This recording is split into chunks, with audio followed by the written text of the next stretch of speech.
Hello, I'm Sschrader, and I'm going to be the Libertarian presidential nominee. The stupidity of the Iranian government has given Donald Trump the opportunity of a lifetime, in that they tried to escalate the conflict between us by, for the first time, launching ballistic missiles from Iranian territory targeting American bases.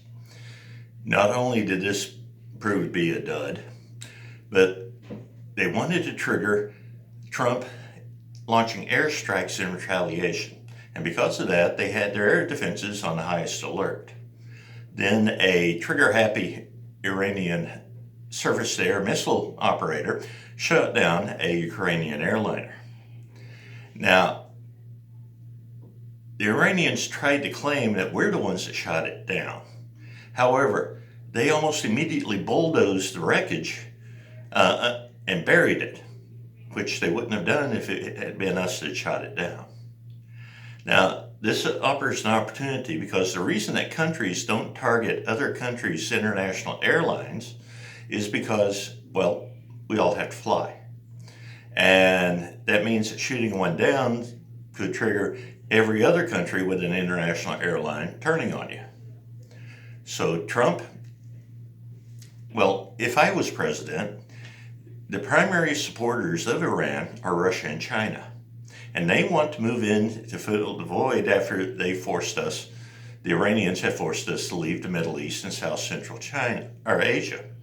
Well, I would go to them and say that if they joined us in imposing economic sanctions on the Iranian government, it would cause the regime to fall, and therefore we'd have no reason to keep our troops there. So I'd pull them out.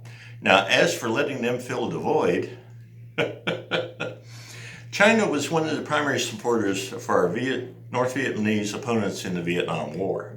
And a few years after we pulled out of Vietnam, they invaded Vietnam and learned a hard lesson that a country that had thrown out the Japanese, the French, and us wasn't about to play second fiddle to them. As well, the old Soviet Union that later turned into Russia, spent 10 years trying to dominate Afghanistan before they gave it up as a bad idea. And I can't remember the name of the Russian general that told the American reporters they were pulling out, "You're welcome to the place." Well, my response to China and Russia is, "You're welcome to the place."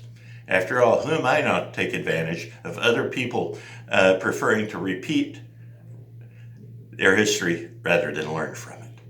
Now, if you'd like to see the other videos in this series, go to my campaign website, Sschrader4President, 2020.com, and I thank you for your time, and goodbye.